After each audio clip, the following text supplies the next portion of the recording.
विद्यार्थियों और आप सभी विद्यार्थियों का इस ऑनलाइन प्लेटफॉर्म पर हार्दिक स्वागत एवं अभिनंदन। आज विद्यार्थियों अपन जो बात करेंगे वो बात करेंगे प्रायोगिक भूगोल कक्षा 12 और प्रायोगिक भूगोल के अंतर्गत विद्यार्थियों एक रिकॉर्ड बनाया जाता है यानी फाइल बनाई जाती है। उस रिकॉर्ड को किस प्रकार से मेंटेन है वो किया जाता है, उससे उसके बारे में अपन वो चर्चा करेंगे। और अपना आज विद्यार्थियों जिस अध्याय के बारे में चर्चा करेंगे वो अपना अध्याय नंबर है 2 और उस अध्याय का नाम है विद्यार्थियों आंकड़ों का परक्रमण। यानी जो आंकड़े होते हैं उसकी गणना है वो किस प्रकार से की जाती है उसके बारे में अपन अध्ययन है वो करेंगे। और विद्यार्थियों ये जो इस बार जो राज्य में माध्यमिक शिक्षा बोर्ड द्वारा जो अपना एग्जाम होगा उसके अंदर जो एक प्रायोगिक भूगोल की फाइल होगी और उस फाइल के 10 अंक निर्धारित किए गए हैं विद्यार्थियों। इसलिए उस प्रायोगिक फाइल को अच्छी तरह से और स्पष्ट शब्द अच्छी तरह से और स्पष्ट लिखावट के साथ में उस फाइल को अपने को बनाना है, ताकि जो भी परीक्षा लेने वाला परीक्षक है वो माध्यमिक शिक्षा बोर्ड के द्वारा नियुक्त किया जाएगा, उसके द्वारा अपने को अधिक से अधिक अंक है वो प्रदान करें। इस अधिक से अधिक है अंक है वो अपने को प्रदान करेगी। लेकिन वो अधिक से अधिक मार्क्स अपने कब आएंगे विद्यार्थियों, जब अपन जो फाइल बनाई है फाइल भी कैसी होनी चाहिए, उसकी लिखावट भी सुंदर होनी चाहिए और फाइल है वो बिल्कुल सही होनी चाहिए, किसी प्रकार की उसमें गलती नहीं होनी चाहिए। तो विद्यार्थियों उन गलतियों से बचाने के लिए मेरे द्वारा कुछ प्रयास किया जा रहा है और आप भी सहयोग करें। अपन इस प्रकार से कुछ ऐसी व्यवस्थित फाइल है उसको तैयार करें कि अपने उसमें किसी प्रकार की गलती होने की संभावना नहीं। तो अपना आज बात करेंगे विद्यार्थियों अध्याय नंबर 2 और उस अध्याय नंबर 2 का अपने नाम है वो आंकड़ों का प्रक्रमण। और आंकड़ों का प्रक्रमण का मतलब विद्यार्थी होते हैं जो भी आंकड़े होंगे, डाटा होती है, श्रेणियां होती है, उनकी गणना है वो किस प्रकार से की जाती है, उसकी गणना करने के जो तरीके हैं, विधियां हैं, उनके बारे में अपने चर्चा है विद्यार्थी वो इस चैप्टर के अंतर्गत करेंगे। और जब अपन उस गणना के बारे में बात करते हैं तो अपने पास एक शब्द आता है विद्यार्थियों केंद्रीय प्रवृत्ति के माप। क्या शब्द आता है अपने पास? केंद्रीय प्रवृत्ति का माप। अब विद्यार्थियों ये अपन समझने का प्रयास करेंगे कि केंद्रीय प्रवृत्ति का माप क्या है, यानी क्या अपन पास शब्द आएगा विद्यार्थियों, एक आएगा केंद्रीय प्रवृत्ति की माप। क्या लिखा विद्यार्थियों अपन ने? केंद्रीय प्रवृत्ति की माप। अब अपन ये समझने का प्रयास करेंगे विद्यार्थियों कि केंद्रीय प्रवृत्ति की माप क्या होती है, किसे केंद्रीय प्रवृत्ति की माप कहेंगे। इसका मतलब सामान्य और सटीक शब्दों में बड़ा अर्थ देखे विद्यार्थियों तो अपने पास जो भी आंकड़े होती है या जो भी श्रेणियां होती है या भी समूह होते हैं उनका क्या होता है? वितरण होता है। उनका क्या होता है? वितरण होता है। अब जो भी आंकड़े या डाटा या जो श्रेणी है उसका अपने वितरण किया तो उस वितरण में उनका एक ऐसा मध्य बिंदु होता है। जो मध्य बिंदु होता है उस मध्य बिंदु के आसपास अधिकांश जो अपने आगे डाटे लिए उसके पाए जाने की क्या होती है? संभावना बनी रहती है। उनके अधिकांश जो कहने का मतलब अपने सरल शब्दों में ऐसे समझे विद्यार्थियों, जैसे अपने को कोई 5, 10, 15, 20 इस प्रकार से अंक है वो दे दिए तो ये आंकड़े हो गए। और ये जो आंकड़े इनका एक ऐसा मध्य मान आएगा कि अधिकांश आंकड़े हैं वो उस मध्य बिंदु के आसपास, केंद्रीय जो मध्य बिंदु या जिसको केंद्र का बिंदु कहते हैं, उस बिंदु के आसपास पाए जाने की क्या होती है? प्रवृत्ति पाई जाती है। और उस बिंदु के आसपास पाए जाने की जो प्रवृत्ति पाई जाती है विद्यार्थियों, वो प्रवृत्ति है, उस प्रवृत्ति को अपने वितरण में वो केंद्र बिंदु उसको ज्ञात कैसे करें, उसको ज्ञात करने के लिए सांख्यिकी विधि का प्रयोग करते हैं। किसका प्रयोग किया जाता है? सांख्यिकी विधियों का प्रयोग किया जाता है। और उस जिन सांख्यिकी विधियों का प्रयोग किया जाता है उनको अपन क्या कहते हैं? केंद्रीय प्रवृत्ति का माप कहा जाता है। क्या कहा जाता है? केंद्रीय प्रवृत्ति का माप। तो एक बार परिभाषा की ओर ध्यान देते हैं तो अपन जैसे केंद्रीय प्रवृत्ति के माप की परिभाषा की बात करूं मैं विद्यार्थियों तो देखो आंकड़े या समक या श्रेणी के वितरण में एक ऐसा मध्य बिंदु होता है। क्या क्या लिखा हमने? जो भी आंकड़े हैं या समक है या श्रेणी है उसके वितरण में एक ऐसा मध्य बिंदु होता है और उस जिसके किस मतलब जो मध्य बिंदु उसके जिसके आसपास जिसके आसपास अधिकांश जिसके आसपास अधिकांश आंकड़े समक या श्रेणी के पाए जाने की प्रवृत्ति पाए जाने की प्रवृत्ति पाई जाती है। कहने का मतलब क्या विद्यार्थियों, कि आंकड़े या समक या श्रेणी के वितरण में एक ऐसा मध्य बिंदु होता है जिसके आसपास अधिकांश आंकड़े सम या श्रेणी के पाए जाने की क्या होती है विद्यार्थियों, संभावना होती। अब जो वितरण के अब अपने जो वितरण के मध्य या इसको कहते हैं केंद्रीय मध्य या केंद्रीय बिंदु ज्ञात करने के लिए, यानी वितरण के केंद्रीय या मध्य बिंदु को ज्ञात करने के लिए सांख्यिकीय विधियों का प्रयोग किया जाता है।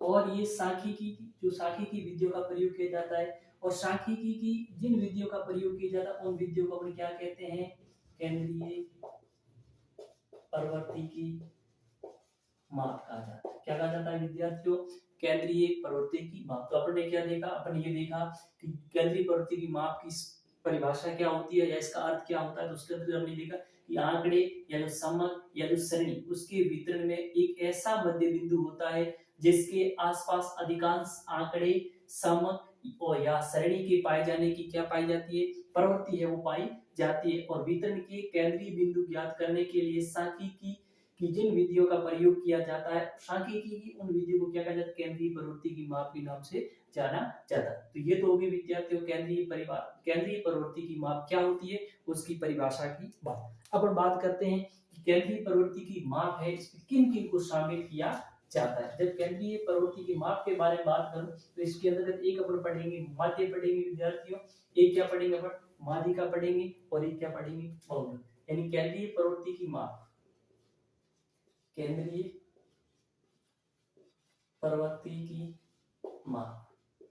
विद्यार्थियों जब मैं केंद्रीय प्रवृत्ति की माप के बारे में बात करता हूं तो इसको केंद्रीय प्रवृत्ति की माप कितनी है विद्यार्थियों, 3। एक होती है मध्य, ये क्या होता है समांतर मध्य, और क्या होता है मध्य, क्या होता है मध्य, और क्या होता है बहुलक, और क्या होता है बहुलक। इस प्रकार से ये सारे केंद्रीय प्रवृत्ति की माप किस प्रकार की माप है विद्यार्थियों, केंद्रीय प्रवृत्ति की माप। कौन सा, एक समांतर माध्य, माध्यिका, और कौन सा बहुलक। ये तीनों के तीन किस प्रकार की माप है, केंद्रीय प्रवृत्ति की माप के नाम से जाना जाता है। जब विद्यार्थी माध्य की बात करता हूं तो माध्य एक समांतर माध्य भी होता है, एक गुणोत्तर माध्य भी होता है, एक किस प्रकार का माध्य होता है, ऋणात्मक माध्य भी होता है। पर अपने जो बुक है उसके अंदर माध्य का जिक्र किया गया है, पर ये माध्य अपने बुक के अंदर जिस प्रकार का माध्य का जिक्र किया गया है विद्यार्थियों वो समांतर माध्य, न कि किस प्रकार का माध्य, समांतर माध्य। तो इसलिए अपने को ऋणात्मक और गुणोत्तर माध्य के बारे में पढ़ना नहीं है, उसके बारे में अपनी चर्चा है वो करेंगे नहीं। तो अपन विस्तृत रूप से जो चर्चा करेंगे वो किसके बारे में बात करेंगे, समांतर माध्य, यानी माध्य के दूर, या इस माध्य को क्या कह सकते हैं, समांतर माध्य। तो इस आज की जो क्लास है इसके अंदर अपन जो मूल बिंदु अपना रहेगा वो रहेगा समांतर माध्य। किसके बारे में विस्तृत रूप से अध्ययन करेंगे।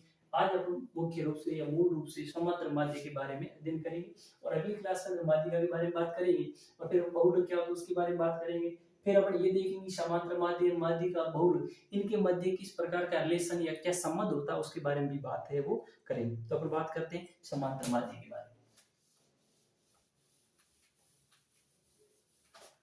जब विद्यार्थियों समांतर माध्य की बात आती है तो सबसे पहली बात यह आती है कि ये होता क्या है। सबसे पहले इसकी परिभाषा की बात करें। किसकी बात करें, परिभाषा। जब समांतर माध्य की परिभाषा की बात करूं विद्यार्थियों, सरल शब्दों के अंदर ये अपन बात करें सामान्य शब्दों में बात करें तो अपने पास जो भी आंकड़े या जो भी डाटे दिए होते उन सभी का अपने को क्या करना होता है, उन सभी का योग करना होता है। योग करने के बाद जो आंकड़े या डाटा दिए उस संख्या में कितनी, उस संख्या को उसमें क्या लगाना होता है, विद्यार्थियों भाग लगाएंगे तो अपने पास जो मान प्राप्त होगा उसको अपन क्या कहते हैं, समांतर माध्य कहा जाता है। क्या कहा जाता है विद्यार्थियों, समांतर माध्य। समांतर माध्य की परिभाषा की बात करूं मैं विद्यार्थियों तो हम क्या लिखेंगे, दिए गए आंकड़ों या पदों का कुल योग तथा पदों की संख्या से भाग देने पर समांतर माध्य प्राप्त होगा। क्या प्राप्त होगा, समांतर माध्य प्राप्त होगा।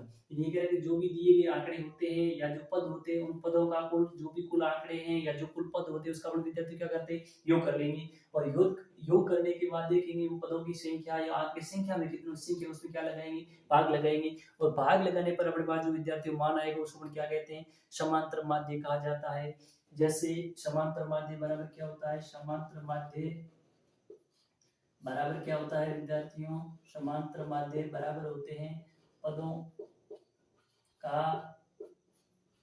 का कुल योग। क्या होता है, पदों का कुल योग बटा कुल पदों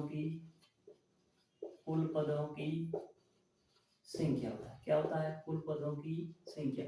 यानी जैसे अपने एग्जाम्पल की बात करें विद्यार्थियों, जैसे मैं लिखा 5 7 8 3 2। अब मैं जब इनकी बात करता हूं तो ये मेरे पास आंकड़े हैं या डाटा है दिए हुए। अब इन आंकड़ों या डाटा को मेरे को क्या ज्ञात करना है, समांतर माध्य ज्ञात करना है। तो इनका मैं समांतर माध्य विद्यार्थी किस प्रकार से ज्ञात करूंगा, जो भी आंकड़े या डाटे उसका मैं क्या करूंगा, योग करूंगा। तो समांतर माध्य बराबर क्या होगा, समांतर माध्य बराबर होता है सभी पदों का या कुल पदों का योग। सभी पद क्या है बच्चों, 5 7 8 3 2 बटे कुल पदों की संख्या कितनी है, 1 2 3 4 और 5। अब सभी के मध्य प्लस का चिन्ह है जिसको मैं क्या कर लूंगा विद्यार्थियों, जोड़ लूंगा।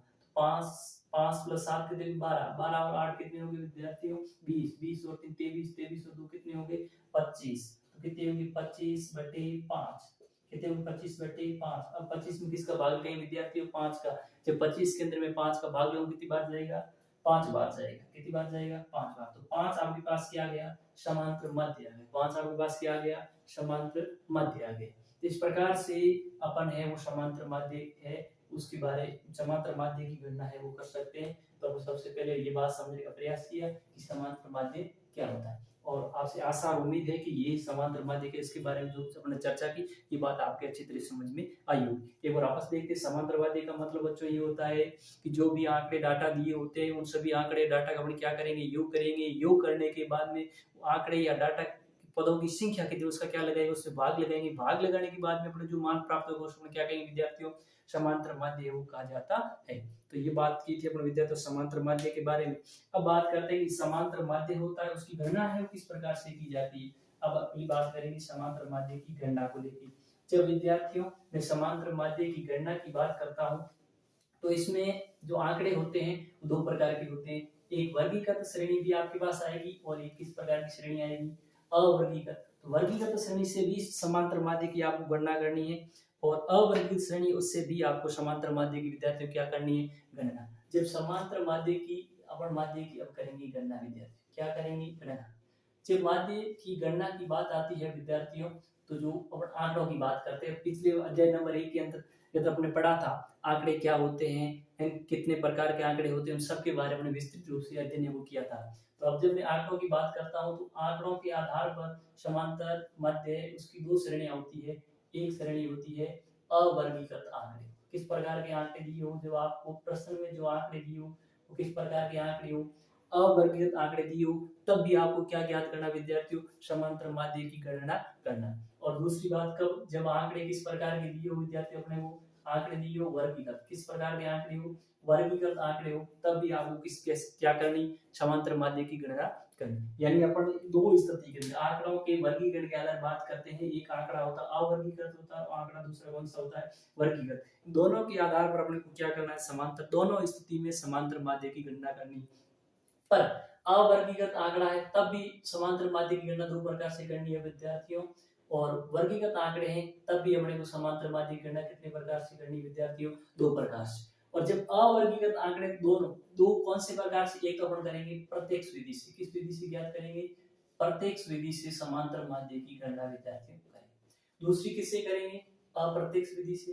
किस विधि से करेंगे, अप्रत्यक्ष विधि से समांतर माध्य की गणना। इसी प्रकार जब आंकड़ा है वो आपको किस रूप में दिया हो, जब आंकड़ा अपने को वर्गीकृत श्रेणी में दिया हो तो भी अपन समांतर माध्य की गणना कितने प्रकार से करेंगे विद्यार्थियों, दो प्रकार से। कौन से प्रकार से, एक अप्रत्यक्ष विधि से और दूसरा किस विधि से करेंगे विद्यार्थियों, प्रत्यक्ष विधि से। इस प्रकार से समांतर माध्य उसका जब वर्गीकृत श्रेणी दी हुई तब भी अपन प्रत्यक्ष और अप्रत्यक्ष विधि से समांतर माध्य ज्ञात करेंगे, और जब वर्गीकृत है तब भी अप्रत्यक्ष और प्रत्यक्ष विधि से समांतर माध्य को ज्ञात किया जाएगा। अब हम देखते हैं विद्यार्थियों की अवर्गीकृत आंकड़े क्या होते हैं और वर्गीकृत आंकड़े हैं वो क्या होते हैं।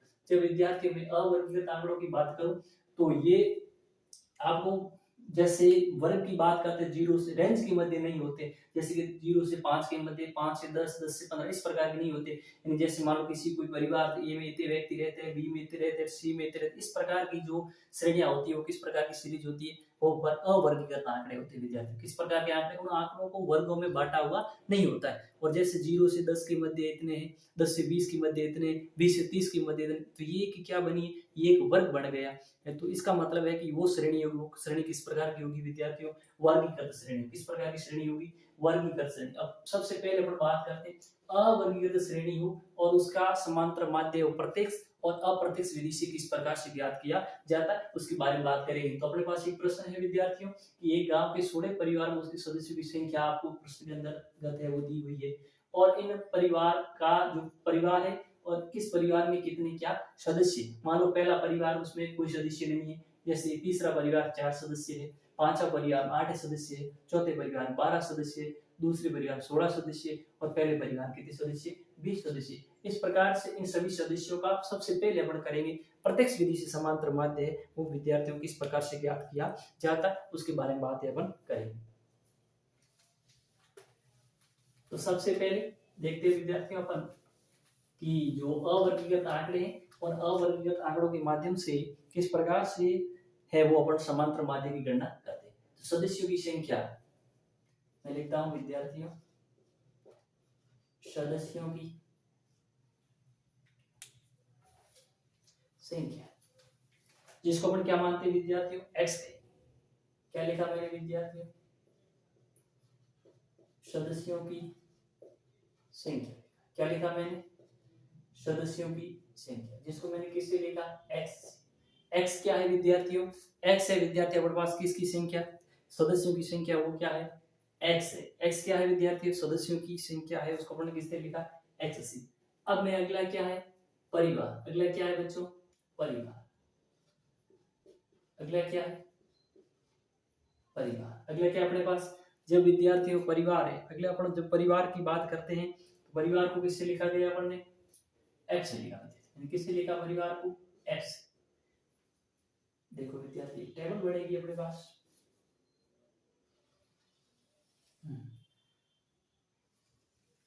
सबसे पहले सदस्यों की संख्या कितनी है, 0 सदस्य। किस परिवार में, एफ। एक परिवार सदस्य की संख्या कितनी है, परिवार नंबर 1 में सदस्यों की संख्या कितनी है विद्यार्थियों, 0। फिर दूसरा परिवार कौन सा है, परिवार नंबर 3 है विद्यार्थी। कौन सा परिवार है, 3, और जिसके अंदर सदस्यों की संख्या 3 नंबर परिवार, उसमें सदस्यों की संख्या कितनी है विद्यार्थियों, 4। परिवार नंबर 3 उसमें कुल सदस्यों की संख्या है 4। अगला परिवार है अपने पास विद्यार्थियों 5, और उसके अंदर सदस्यों की संख्या कितनी है, 8। कितनी है विद्यार्थियों, 8।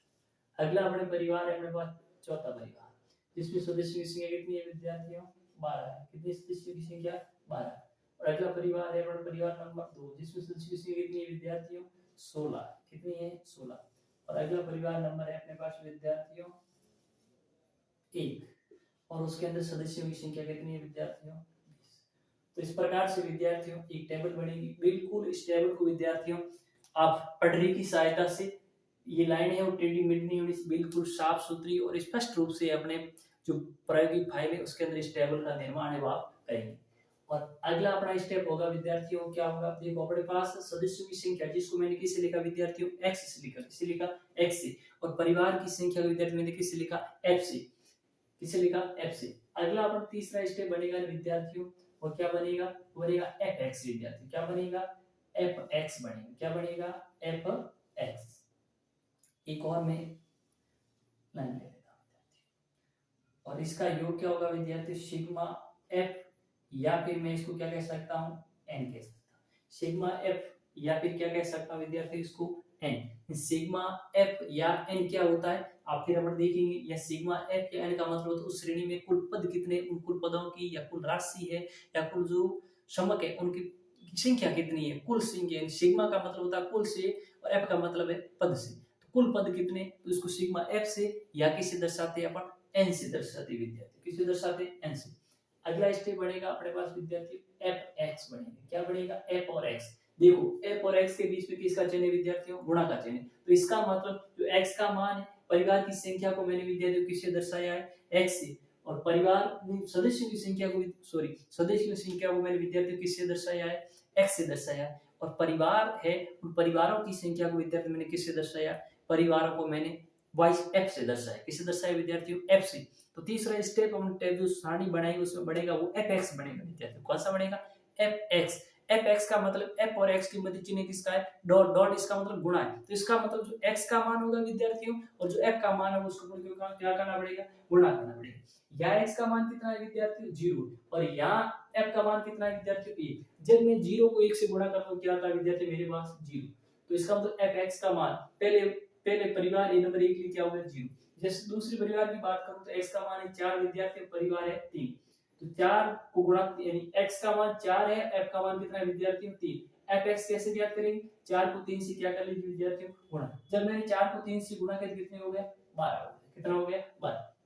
इसी प्रकार से अगला सदस्य की संख्या है जो x है वो है 8 और f है वो कितना है 5, तो 8 को मैं विद्यार्थी 5 से क्या कर लेता हूं, गुणा, कितनी होगी 40 होगी, कितनी होगी 40। अगला क्या है, x का मान है 12, f का मान कितना है विद्यार्थी 4, तो 12 को मैं क्या कर लूं 4 से गुणा, तो 12 × 4 कितने होते हैं, 12 दूना 24 और 12 तिया 36, 12 चौके कितने होंगे विद्यार्थियों 48 होंगे, कितने होंगे 48। अगला है 16, x का मान और f का मान कितना है विद्यार्थियों 2, तो 16 को 2 से मैं क्या कर लूं, गुणा कर लूं। जब मैंने 16 को 2 से गुणा कर कितना है विद्यार्थियों 32 आ गए, कितने आ गए 32। और अगला है x का मान 20 और f का मान कितना है विद्यार्थियों 1, तो 20 को किससे गुणा कर लूं मैं 1 से कर लूं, तो कितना आएगा विद्यार्थियों 20। इस प्रकार से fx का मान है वो मेरे पास आ गया।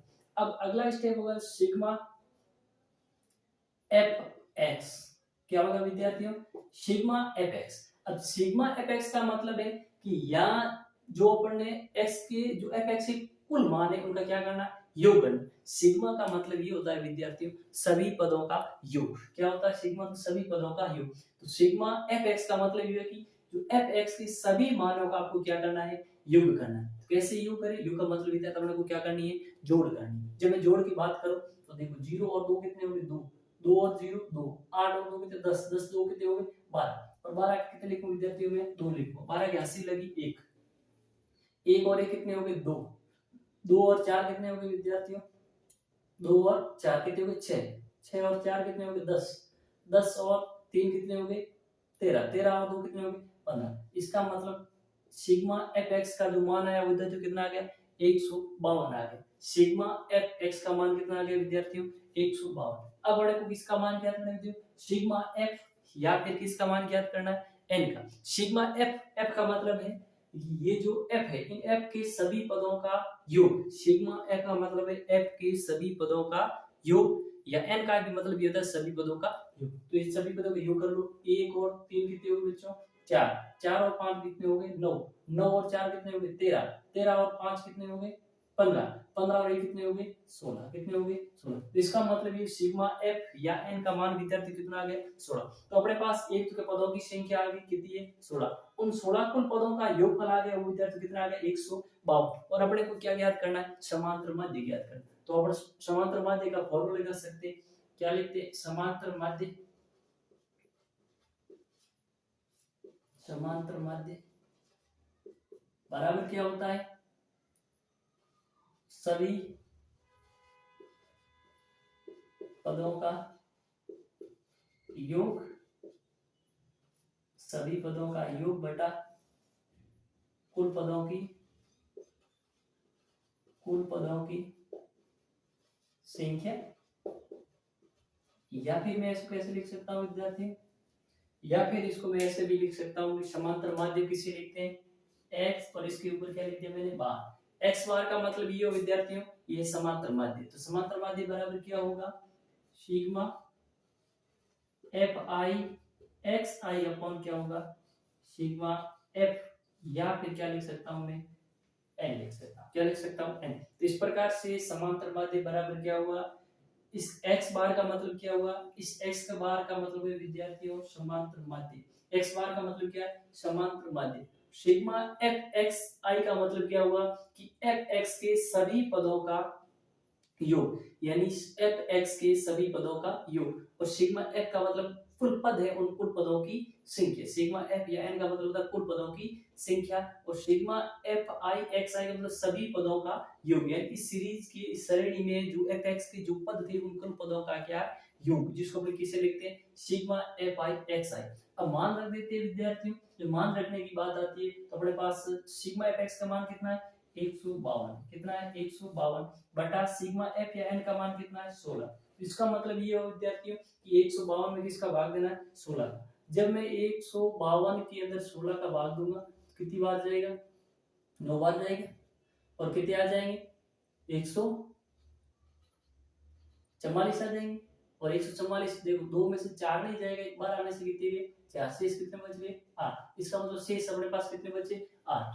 अब 8 में 16 का भाग नहीं जाएगा, मैं ले गया पॉइंट, और जब यहाँ पॉइंट लगेगा तो यहाँ क्या लगेगा, 0। 80 में 16 का भाग कितनी बार गया, 5 बार गया। और कितने आ गए, 80 की 80, तो शेष पर क्या बचा बच्चों, 0। तो इसका मतलब हुआ कि इनका जो मान आ गया कितना आ गया, 9.5। अब 9.5 अपने पास ये क्या आ गया विद्यार्थियों, ये समांतर माध्य। ये क्या आ गया, समांतर माध्य। तो इस प्रकार से जो आपको अवर्गीकृत आंकड़े दिए हो, और जब अवर्गीकृत आंकड़े होते हैं उन अवर्गीकृत आंकड़ों के अंदर प्रत्यक्ष विधि से समांतर माध्य विद्यार्थियों किस प्रकार से ज्ञात करते हैं, इस प्रकार से ज्ञात है वो किया जाता है। कुल मिला कितने कॉलम बने विद्यार्थियों के पास, 3 कॉलम बने। यानी पहले सदस्यों की संख्या मैंने x मान लिया, परिवार की संख्या मैंने f मान लिया, और तीसरा जो स्टेप बनेगा वो अपने क्या बनेगा, fx। fx का मतलब विद्यार्थियों की x का जो मान और f का मान उसका आपस क्या कर ले, मल्टीप्लाई कर। तो अपने पास किसका मान आ जाएगा, fx का मान आ जाएगा। फिर अपन सबसे लास्ट स्टेप होता है सिग्मा एफ। सिग्मा एफ का मतलब ये होता है विद्यार्थियों कि उस श्रेणी के अंदर कुल पद कितने, उन कुल पदों का क्या योग हो जाएगा। और सिग्मा एफ एक्स का मतलब जो पद थे उन पदों को अपने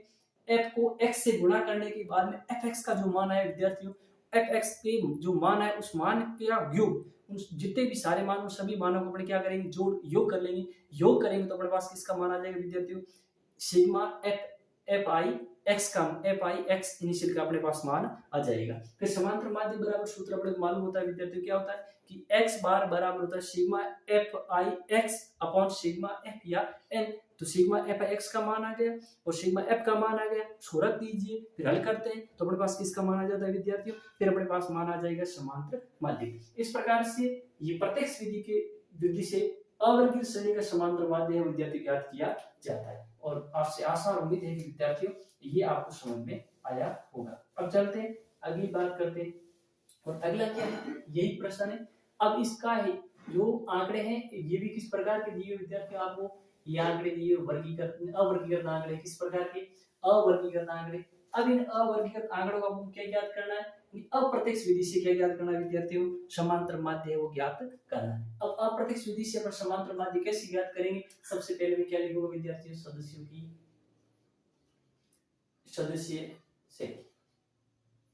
सदस्य संख्या, और जिसको मैं क्या मानूंगा विद्यार्थियों, सदस्यों संख्या मैंने क्या माना है, x माना। क्या माना, x। इसमें एक x, फिर क्या लिखा मैंने, परिवार की संख्या, जिसको मैंने किसे लिखा विद्यार्थियों, f से लिखा। किसे लिखा मैंने, f से लिखा। सदस्य की संख्या कितनी है, सदस्य नंबर 0। उसमें किस परिवार में एक भी सदस्य नहीं है, परिवार नंबर 1। फिर परिवार नंबर 3 में कितने सदस्य है, कुल सदस्य है वो 4। फिर परिवार नंबर 5 में कितने सदस्य, और परिवार नंबर 5 है, इसके अंदर कितने सदस्य है? 8 सदस्य। फिर अगला परिवार नंबर है 4, जिसमें कितने सदस्य है? 12 सदस्य। कितने सदस्य है? 12 सदस्य। अगला परिवार है परिवार नंबर 2, जिसमें कितने सदस्य है? 16 सदस्य। कितने सदस्य है? 16। अगला कौन सा है? परिवार नंबर 1, जिसके अंदर कितने सदस्य है? 20 सदस्य।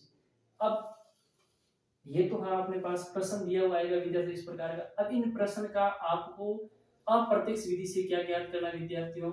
समांतर माध्य है वो ज्ञात करना। जब विद्यार्थी ने अप्रत्यक्ष विधि की बात करते, इसका मतलब आपको एक मान लेना पड़ेगा कल्पना पर आधारित किसी मान को, जिसको कहते हैं कल्पित माध्य बोलते हैं। क्या बोलते हैं? कल्पित माध्य। यानी एक्स वाले पद में से किसी को भी एक अपन मान सकते हैं कल्पित माध्य। क्या करते हैं? एक्स सीरीज है, इसमें जो पद दिए उनमें से किसी एक को क्या मान लीजिए आप?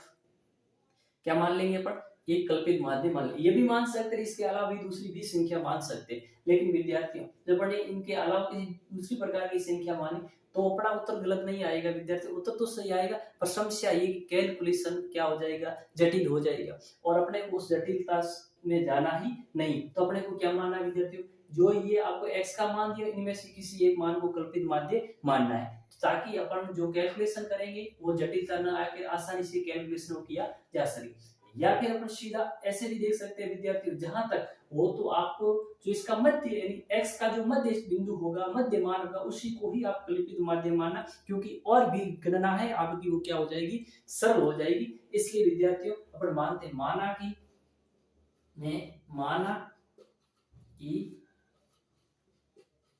कल्पित माध्य, इसको मैं कल्पित माध्य किसको मान रहा हूं? यानी ये अपनी कल्पना पर आधारित है, किसी को भी आप मान सकते हैं। लेकिन जहां तक विद्यार्थियों ये ध्यान रखना कि जो अपनी गणना है उस गणना को अपन आसानी कर सके, इसलिए अपने को हमेशा जो x का मान होता है उसका मध्य का जो मान है उसी को ही आप कल्पित माध्य माने, ताकि आपकी गणना क्या हो जाएगी? सरल हो जाएगी। और होने में तो क्या विद्यार्थियों ये मान भी मान सकते, इसका अलावा दूसरा भी मान आप मानोगे तो भी प्रश्न का उत्तर है आपका क्या आएगा? सही आएगा, गलत नहीं होगा। पर समस्या ये कि जो प्रश्न गणना करेंगे वो जटिलता बढ़ती जाएगी। इसलिए माना कि कल्पित माध्य में कितना मान लेता हूँ विद्यार्थियों? मैं मान लेता हूँ 12 मान। कितना मान लेता हूँ मैं? 12। तो मैंने कल्पित माध्य कितना मान लिया? 12।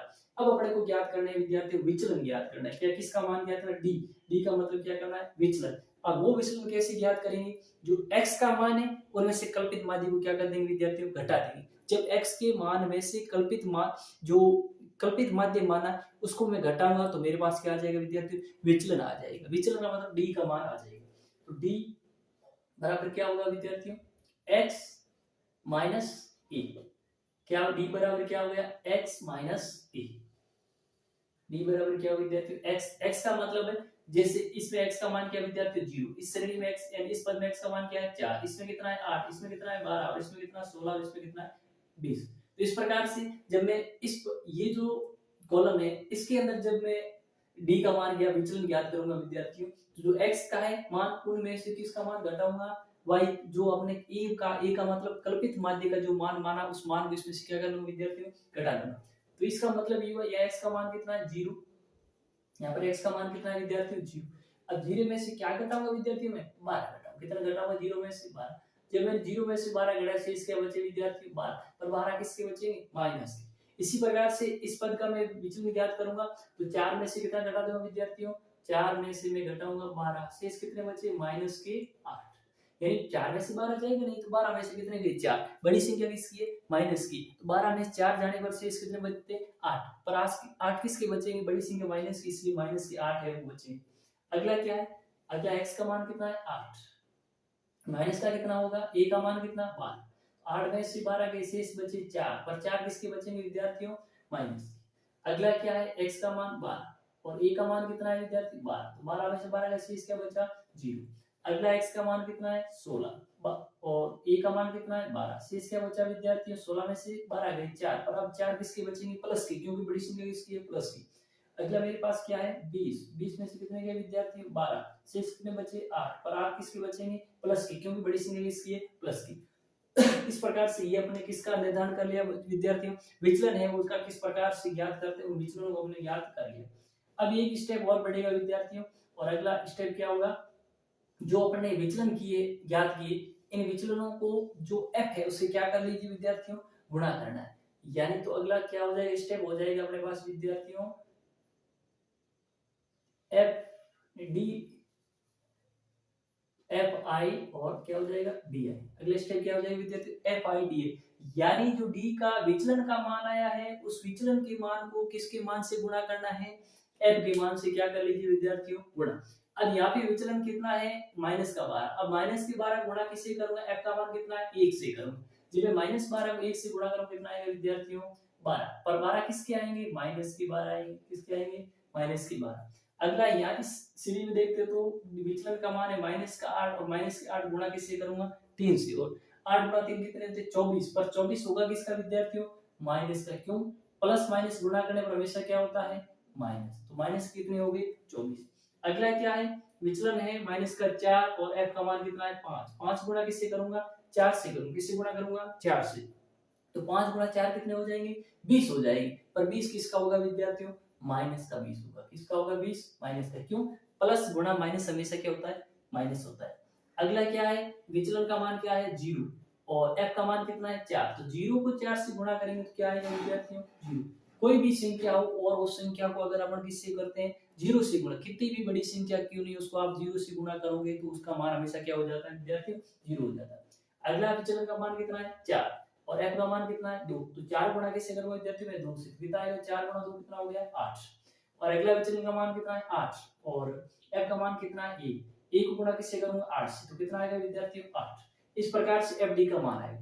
अगला स्टेप क्या आएगा sigma F I D I. अब sigma F I D I का मतलब ये हुआ विद्यार्थियों कि अपन ने जो एफ आई डी आई का जो मान निकाला है उन सभी पदों का क्या है योग है, उन सभी पदों का क्या करेंगे योग करेंगे। योग करने के बाद में जो मान आएगा उसको क्या कहते हैं सिग्मा एफ आई डी आई। जो कुल पद है उन कुल पदों का ये क्या है विद्यार्थी योग है, और यहाँ किसका मान आ जाएगा सिग्मा एफ, या मैं इसको क्या कह सकता हूँ एन, तो ये मान कितना होगा 1 3 4 4 5 9 9 5 कितने हो गए विद्यार्थी 9 और 5 13, 13 और 3 कितने हो गए 16 हो गए। तो सिग्मा एफ का मान कितना यस एन का मान कितना आ गया विद्यार्थी 16 आ गया। अब इसको जोड़ेंगे ना अपन तो ये 12 गुणा मतलब ये -12 और -24 कितने होगी -36, -36 और 20 माइनस के हो गए 56, कितने हो गए ये हो जाएंगे -56, प्लस के कितने 8 प्लस 8 कितने हो गए प्लस के 16, प्लस के कितने हो गए 16, तो इसका मतलब ये होगी 16, ये एक तो 56 तो माइनस के 16 किसके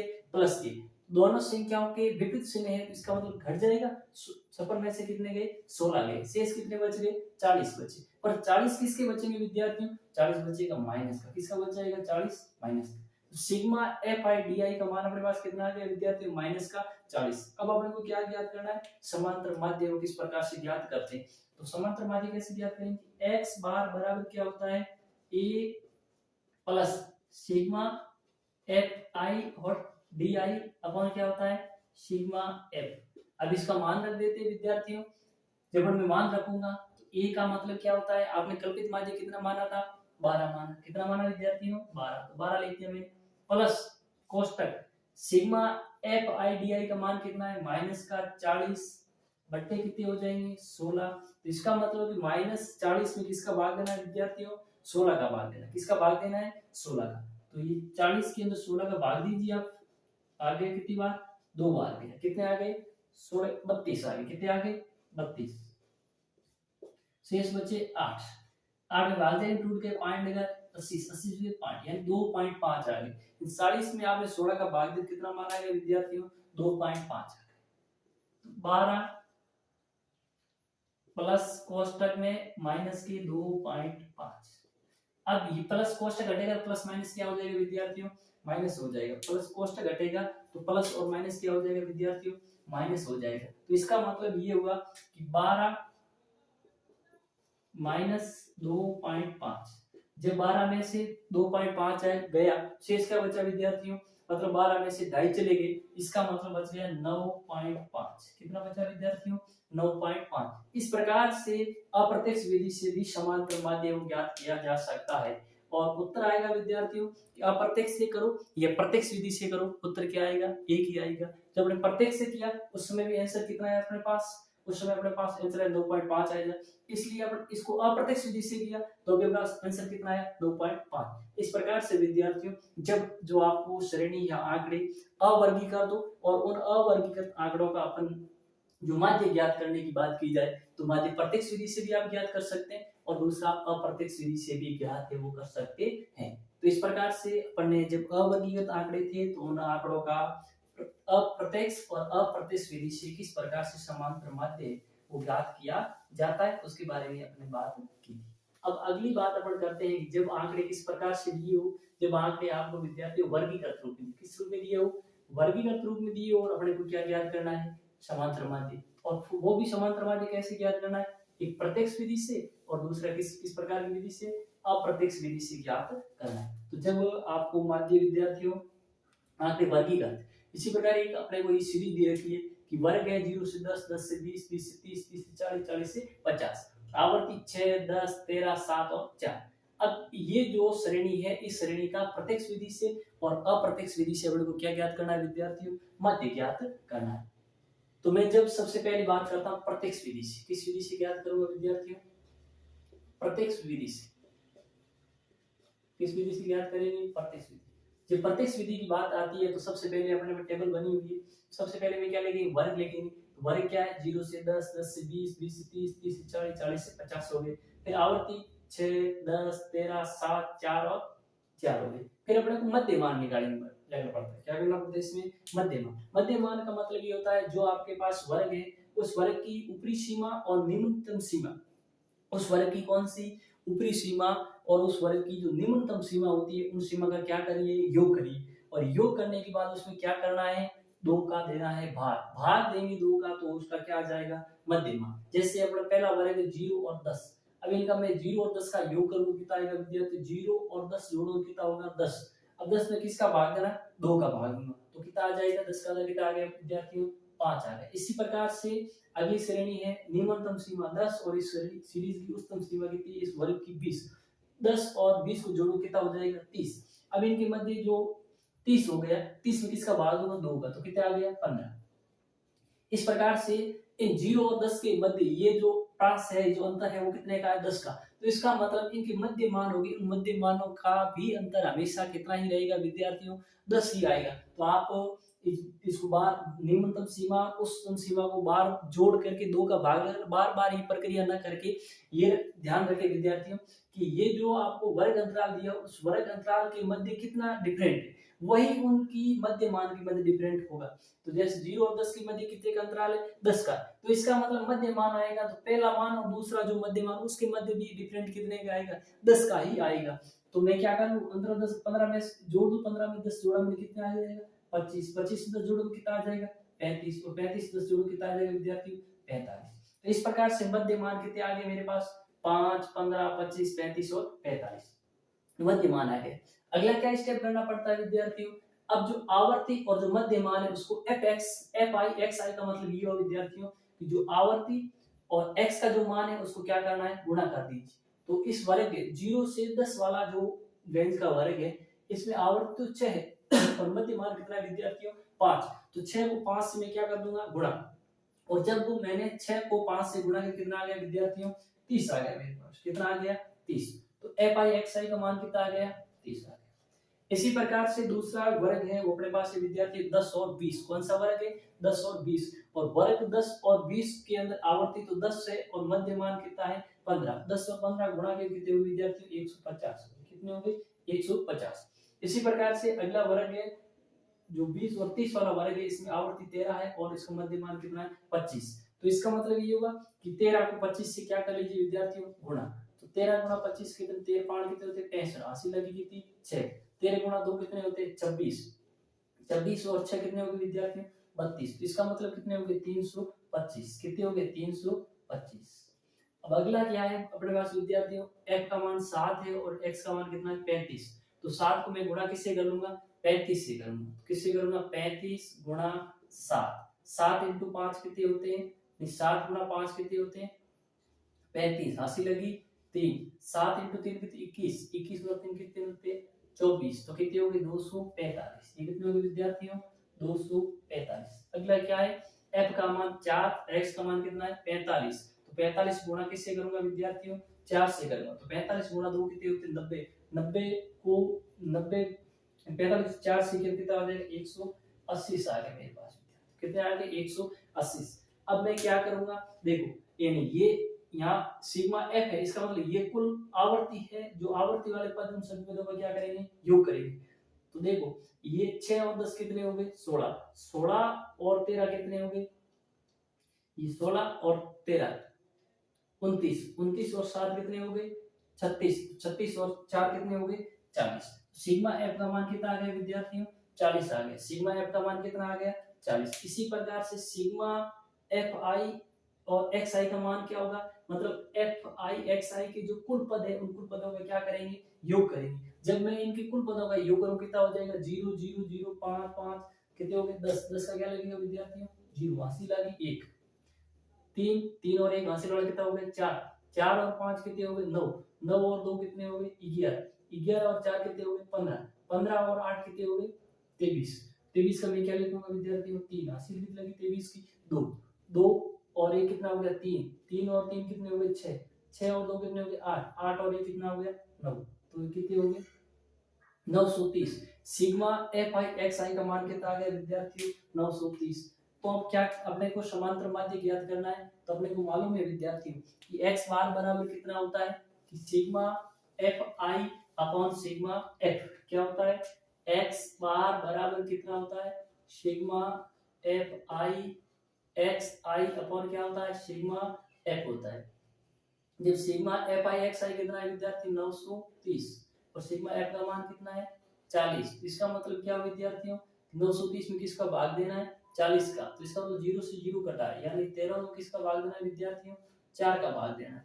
13 में 4 का भाग कितनी बार जाएगा, ये 13 लिखा मैंने 4 का भाग, 4 का भाग 8, 9 में कितनी बार गया विद्यार्थियों 2 बार, कितने आ गए 8, 9 में से 8 के शेष बचा 1 उधर 13, 13 में 4 का भाग कितनी बार जाएगा 3 बार जाएगा, कितने आ गए 12, शेष कितने बचे विद्यार्थियों 1 और जाएगा नहीं 0 लगा। 10 में 4 का भाग कितनी बार 2, तो इसका मतलब इसका समांतर माध्य कितना आ गया 23.25, कितना आ गया विद्यार्थियों 23.25। इस ये यानी जो आपको श्रेणी दी हुई थी, किस प्रकार की श्रेणी दी हुई थी विद्यार्थियों, वो आपको श्रेणी दी हुई थी वर्गीकृत श्रेणी। किस प्रकार की श्रेणी दी हुई थी वर्गीकृत। जब वर्गीकृत श्रेणी दी हुई हो और उस वर्गीकृत श्रेणी से हमने को क्या ज्ञात करना हो, प्रत्यक्ष विधि से समांतर माध्य है वो अपने ज्ञात किया विद्यार्थियों, और उसका जो मान आया वो कितना आ गया 23.25। इस प्रकार से विद्यार्थियों आज अपन ने जिन बिंदुओं के बारे में चर्चा की वो सबसे पहले की केंद्रीय प्रवृत्ति के माप क्या होते हैं, उसके बाद में पढ़ा था केंद्रीय प्रवृत्ति के माप कौन कौन से होते हैं, और उसके अंदर जो माप थे उनमें अपने एक माप को उठाया वो था माध्य विद्यार्थी, क्या था